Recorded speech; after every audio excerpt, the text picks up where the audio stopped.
Quero convidá-los a abrirem suas Bíblias no Evangelho conforme escreveu Lucas, no capítulo 13. Nós estamos expondo o Evangelho de Lucas, salvo engano, desde o início do ano ou do ano passado? Eu não me recordo exatamente quando iniciamos, mas eu sei que já faz um tempo.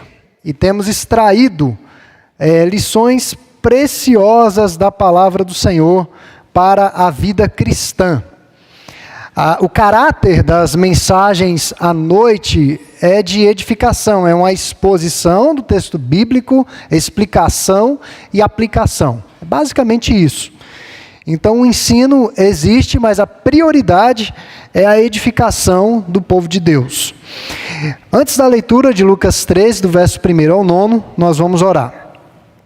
Deus, nós estamos diante do Senhor essa noite, em um culto de celebração, de exaltação, à tua grandeza, ao teu poder, à tua majestade, à tua providência, ó Deus, que tem nos assistido até o presente momento. Louvado seja o teu nome, ó Deus, pelo que tu és, pela inaudita salvação que um dia nos alcançou em Cristo, porque o Senhor nos trouxe, por meio do teu amor, à tua casa essa noite para lhe adorarmos. E queremos, ó Deus, nesse instante em que a Escritura Sagrada será lida mais uma vez. Nós já a lemos no decurso desse culto, e o Senhor já falou aos nossos corações. Suplicamos, ó Deus, que a meditação da tua palavra produza edificação, transformação na vida do teu povo, ó Pai. Nós somos o povo da palavra, nós somos o povo que segue o Logos, que é Cristo Jesus, no nome de quem nós oramos. Amém. Somos o povo do livro. Teve um pastor midiático que disse que não, mas nós somos o povo do livro sagrado. Estamos fixados nessas verdades, a despeito do que aconteça aí fora, em todos os poderes, nas periferias, em todas as camadas da sociedade, continuamos sendo o povo do livro.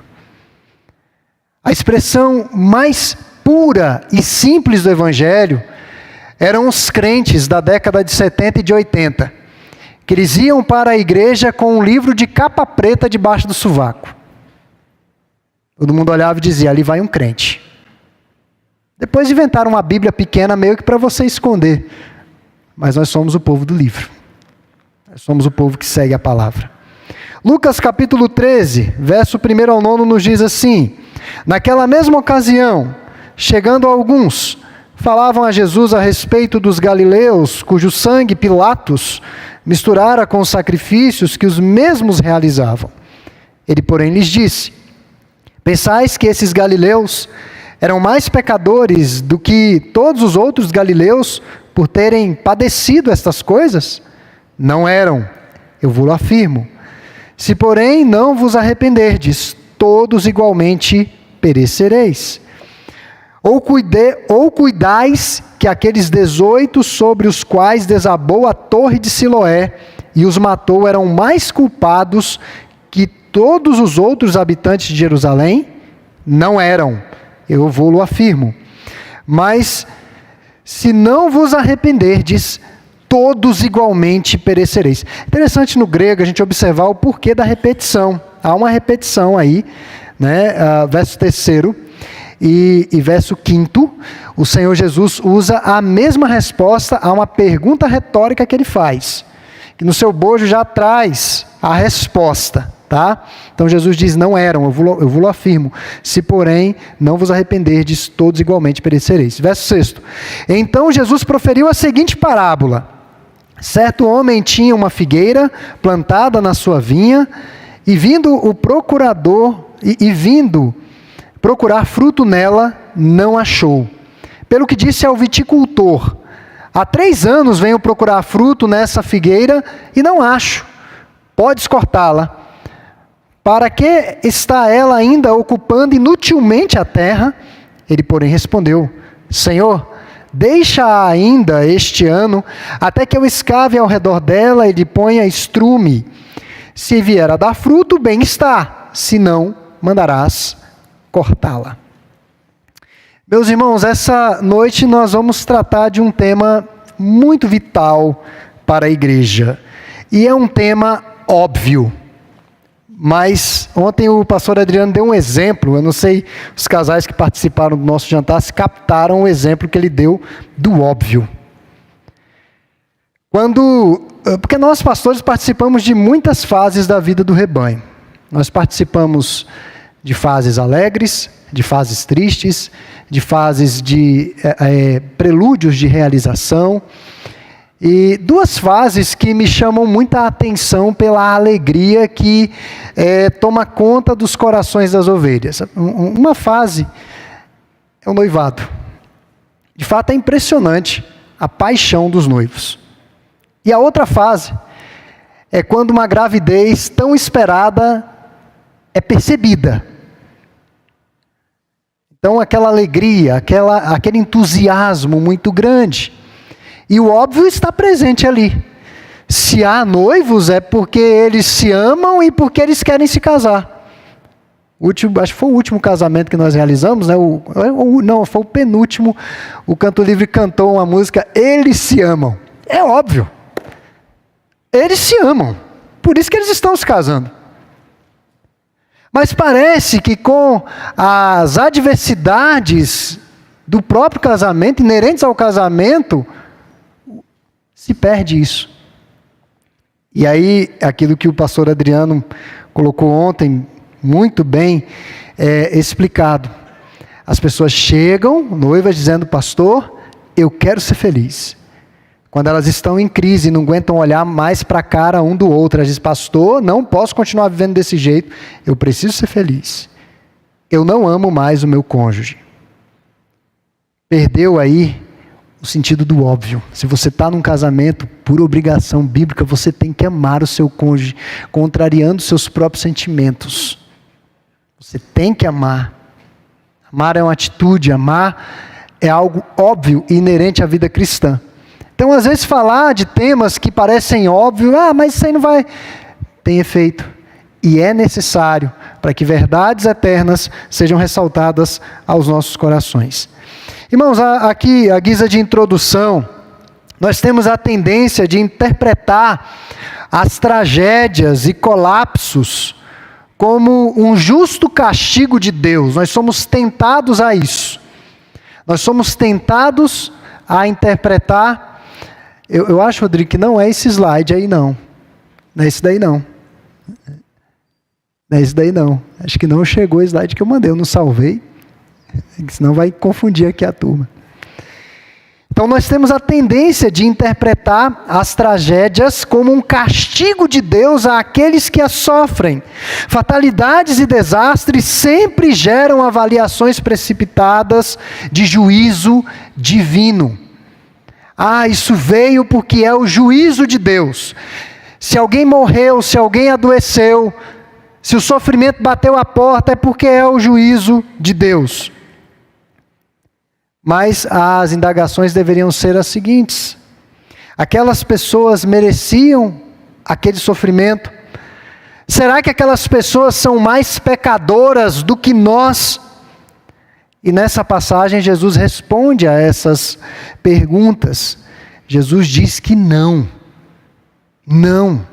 necessariamente. Pessoas que morrem em desastres não são mais pecadoras do que as outras. É isso que Jesus responde objetiva e diretamente aos seus inquiridores. Então essa noite eu quero falar a respeito dos frutos de arrependimento. Essa é a nossa temática que será trabalhada. Nós vamos observar apenas duas lições sobre a necessidade de arrependimento pessoal. A primeira lição é que é preciso olhar para o próprio coração. Olhar para o próprio coração, verso 1 ao 5. O texto que lemos, nesses versos especificamente, descrevem duas tragédias. Uma proferida pelos inquiridores de Jesus e outra dita pelo próprio Senhor Jesus Cristo. A primeira tragédia fora gerada por um homem, a saber, Pilatos, governador romano, que não se dava com os judeus. Ele não era um governador popular, ele era visto como um opositor dos judeus. Há vários episódios conflitantes desse relacionamento difícil de Pilatos com o povo, que culminou na escolha de Barrabás ao invés de Jesus. Ou os irmãos não sabem que Barrabás era reconhecido como alguém que era... Que quebrava as leis, um criminoso que todo mundo conhecia. E eles sabiam que se Barrabás saísse, ele iria cometer crimes novamente. Por que o povo escolheu Barrabás ao invés de Cristo? Porque eles perceberam que Pilatos queria liberar Jesus. E Pilatos diz: olha, esse homem não cometeu mal nenhum. E a multidão: nós queremos o Barrabás. Pilatos lava as mãos e cumpre o desejo do povo para não criar uma situação mais complicada. Mas esse relacionamento de Pilatos com o povo era sobremodo difícil. Ele não se dava com os judeus porque ele desprezava as suas convicções religiosas. Pilatos simplesmente desprezava. Por isso, da conversa de Jesus com ele, que Jesus disse que era verdade, Pilatos disse: mas o que é a verdade? A religião relativista. O que é a verdade? São mitos que vocês acreditam, em outras palavras. O que é a verdade? A segunda tragédia descrita foi a queda da Torre de Siloé sobre os seus construtores. Estes homens que pereceram tanto naquela ação de Pilatos sanguinária, como na queda da Torre de Siloé, eles mereciam morrer? É essa a pergunta feita. Os judeus acreditavam que sim. Se havia a morte prematura de alguém, de uma criança, de alguém muito jovem, do chefe da família, de uma mulher, uma doença, eles sempre associavam a algum tipo de pecado, a algum tipo de falta com o Senhor. Os irmãos lembram dos amigos de Jó? Os amigos de Jó, num primeiro momento, quando nós analisamos a história de Jó, se portaram como nós devemos nos portar em tragédias que ficamos embasbacados, perplexos, impressionados e não podemos fazer absolutamente nada. O que eles fizeram? Sentaram com Jó e ficaram em silêncio alguns dias. Foram amigos, eles participaram do sofrimento de Jó. Mas depois de alguns dias, os teólogos começaram a pensar por que do sofrimento de Jó. E eles disseram: Jó, você pecou, Jó. Alguma coisa está errada, Jó. E o livro de Jó começa dizendo que Jó era um homem justo e temente a Deus e que se desviava do mal. Um homem que cuidava para servir a Deus com fidelidade. E todo aquele sofrimento sobreveio a Jó. A resposta dos judeus é que, de alguma maneira, os que sofrem merecem sofrer. Ou é por conta de algum pecado. Acreditavam que os sofrimentos e desventuras ocorriam na vida de uma pessoa como uma forma do castigo de Deus por causa de suas faltas. E Cristo corrige aqui o ponto de vista dos seus opositores. Aqueles que morreram naquelas fatalidades não eram mais pecadores do que eles.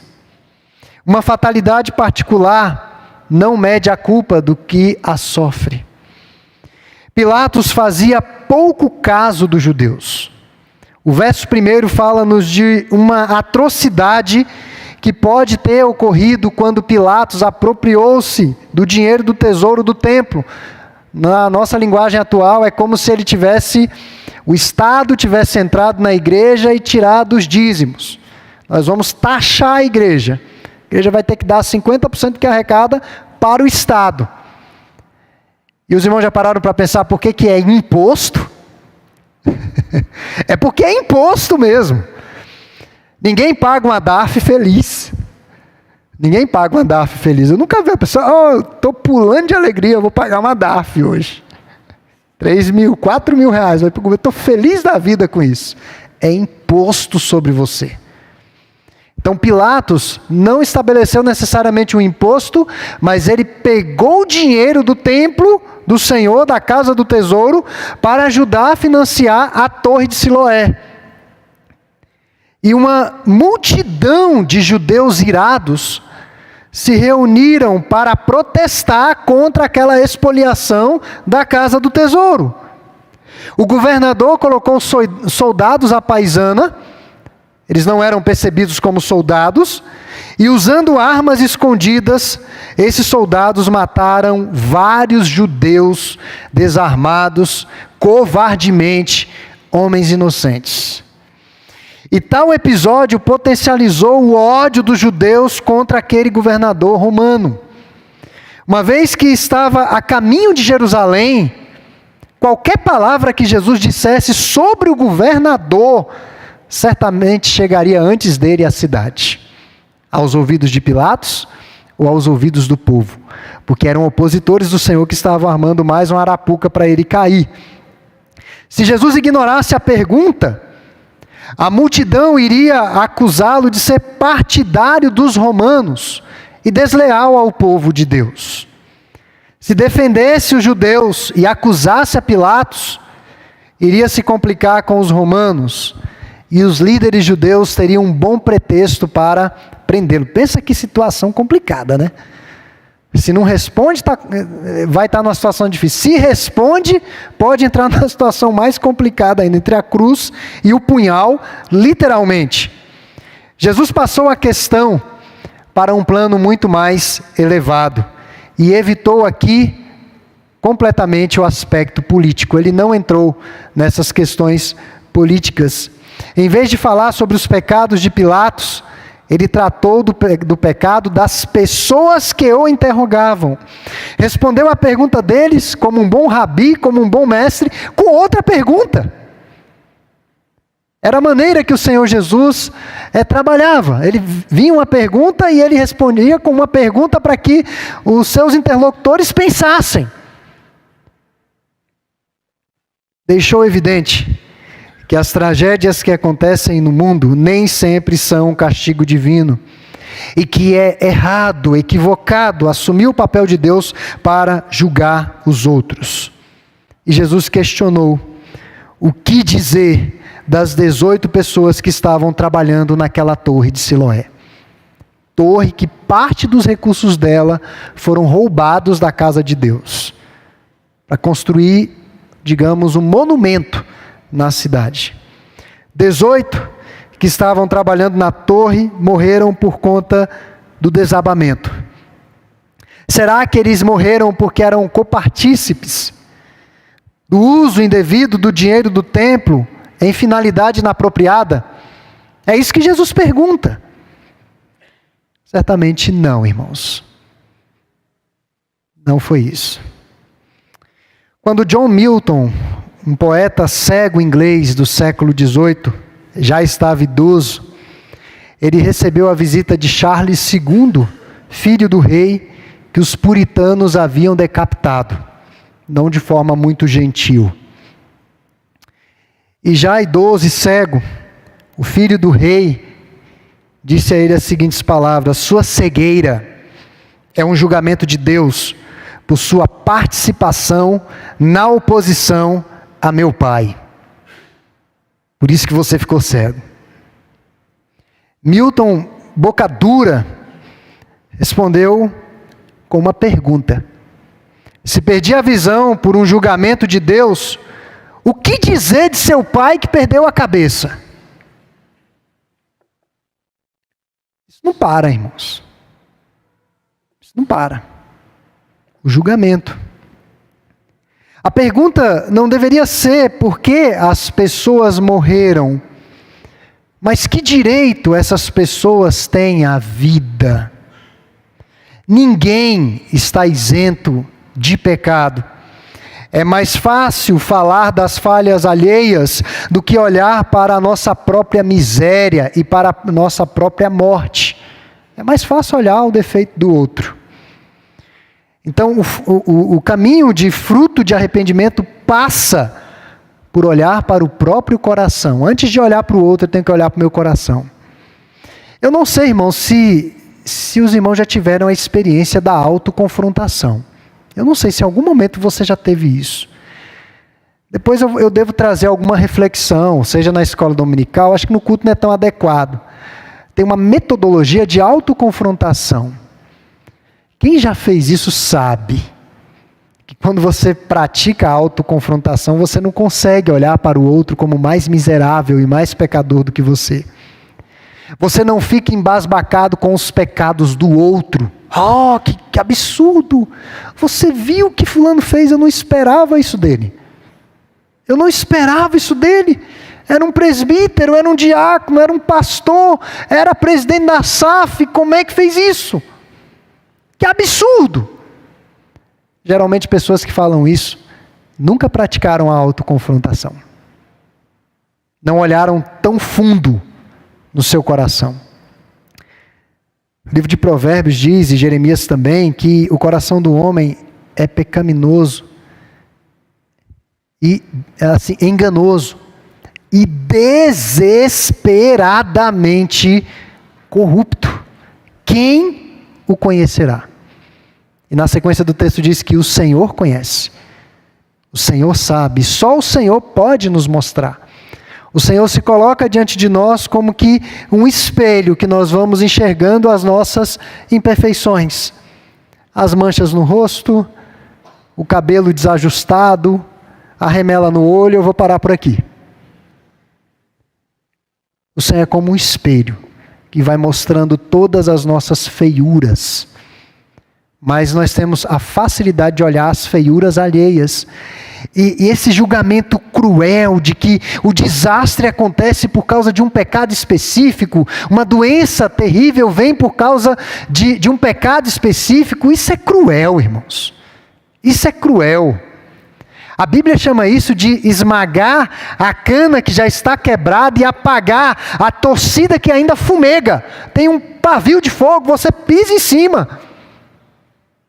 Isso não é ter palavra de consolo. Maioria das vezes, nós como pastores, as pessoas nos perguntam, pastor, por quê? Pergunta logo para mim.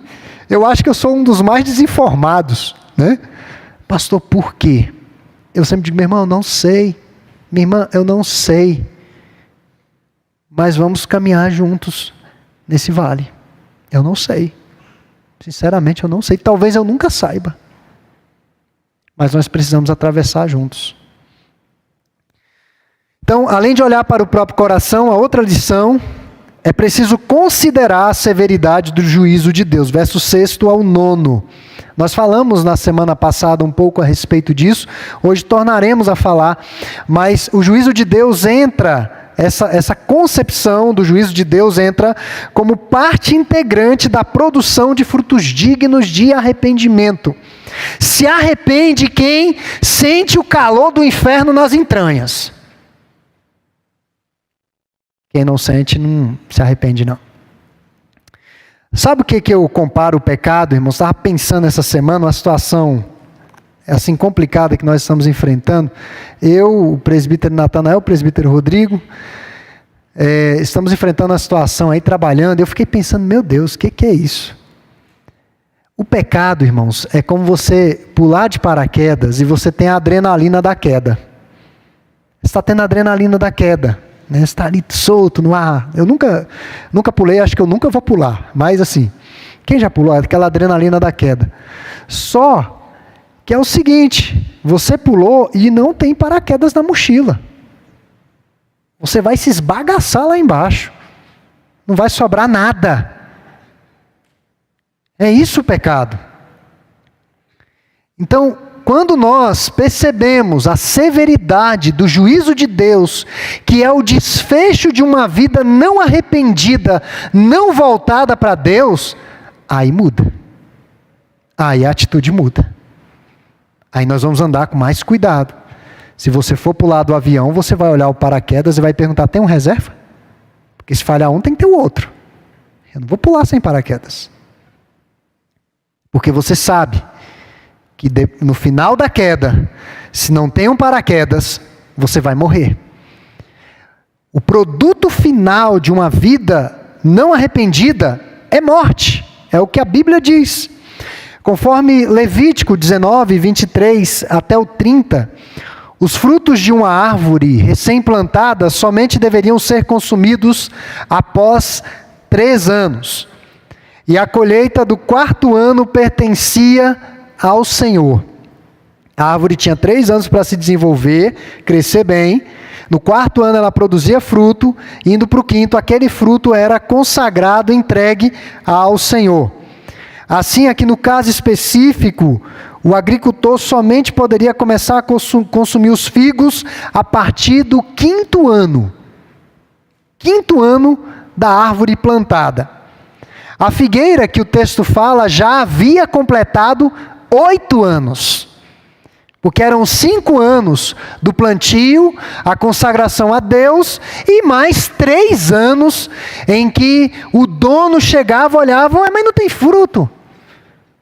Não tem fruto, 6 anos, 7 anos, 8 anos, não tem fruto. Então, vamos cortar isso aí. Vamos tirar essa figueira daí. E meus irmãos, o viticultor ou agricultor pediu para que a figueira fosse poupada apenas mais um ano. Deus é bondoso e longânimo e faz mais do que o necessário para que possamos dar fruto. Ele tinha todo o direito de cortar a figueira, mas em sua misericórdia ele resolveu poupar. A sua bondade ele resolveu poupar a figueira. E nós ainda estamos no tempo da misericórdia. Isaías 59. Eis que a mão do Senhor não está encolhida para que não possa salvar, nem surdo o seu ouvido para que não possa ouvir. Porém, as vossas iniquidades fazem separação entre vós e o vosso Deus. Mas ainda estamos no tempo da misericórdia. O agricultor aqui é Cristo. Ele pede ao dono das nossas vidas para nos tratar urgentemente. É urgente. A luta contra o pecado é para agora, não é para amanhã. Eu acho que eu vou resolver essa situação depois. Talvez não tenha tempo. Talvez não tenha tempo. 2 atos agrícolas são propostos aqui.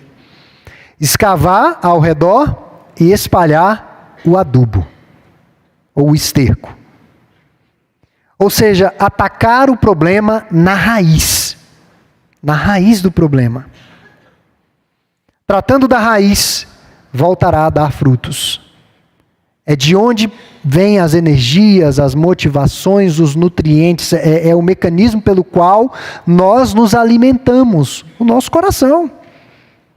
A boca fala do que o coração está cheio. O que é que está cheia a nossa mente, os nossos pensamentos? A expectativa de Jesus é que, com o tempo, possamos dar frutos. A renovação não partiria, portanto, da própria árvore. Ela não tinha forças em si para reunir o que necessitava para produzir frutos. Ela iria continuar sem dar frutos se não houvesse uma intervenção na nutrição da sua raiz, porque a sua raiz estava morrendo. De modo, irmãos, que Cristo precisa agir. Essa noite Cristo está escavando em derredor. Ele está jogando adubo. O adubo está chegando. Ele age, mas nós precisamos reagir ao tratamento do Senhor. Eu não sei se os irmãos estão entendendo o que eu estou falando aqui. A mensagem, arrependei-vos, chega, ele escava em derredor das raízes, ele joga o adubo, mas há necessidade de reação, de arrependimento, de transformação. Com o coração cremos e com a boca confessamos a respeito da salvação. Deus esperou 3 anos durante o ministério de Jesus aqui na terra, mas a nação de Israel não produziu fruto. Depois esperou mais 40 anos antes da destruição pelos romanos no ano 70 depois de Cristo. Durante esses anos, 3 anos do ministério do Senhor, somado a mais 40, portanto 43 anos, uma vida produtiva, entrando para uma outra geração, a igreja testemunhou com poder a mensagem do Evangelho. Em meio à perseguição, e a igreja crescendo, mas por fim, a figueira foi cortada. Jerusalém foi invadida, completamente destruída. Na década de 40 do século passado, que foi reconhecida como um país novamente. Quantas centenas de anos não se passaram? E tem países que não querem reconhecer Israel como um país. Está esse imbróglio lá. Cristo deu o tempo de 43 anos. Então a parábola termina em aberto. E cabe ao leitor da parábola dar a sua própria conclusão. Os cuidados surtiram efeitos positivos. O texto bíblico não diz o que aconteceu com aquela figueira. Fique aberto. Será que os cuidados surtiram efeito? A árvore deu frutos? A árvore foi poupada ou ela foi cortada? Nós não podemos saber respostas quanto a essa pergunta, mas podemos saber a respeito das nossas vidas.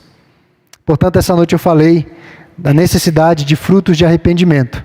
Eu não sei o que aconteceu com os meus slides, mas eu salvei, né? Eu sei que só Jesus salva, eu salvei e mandei. Não sei o que aconteceu aí. Mas frutos de arrependimento. Essas foram as lições que depreendemos da presente passagem. É preciso olhar para o próprio coração e é preciso considerar a severidade do juízo de Deus. Ele dá a corda, mas quando ele puxar vai arrebentar tudo. O juízo vem.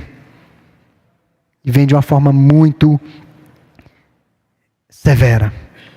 Cristo não concorda que os sofrimentos são castigos de Deus em virtude do pecado. Todo sofrimento sobre os homens não pode nos colocar na posição de juízes. Não devemos julgar as vítimas como mais pecadoras do que nós. Devemos cuidar de nós mesmos. Devemos constatar nossa própria culpa e nos arrependermos. Portanto, nossa maior necessidade não é fazer julgamento das faltas alheias, mas olhar para o nosso próprio coração. E isso somente é possível produzindo frutos de arrependimento. O arrependimento, irmãos, é voltar-se para Deus, uma obra produzida por Deus, por meio da pregação das Escrituras e aplicação do seu Santo Espírito.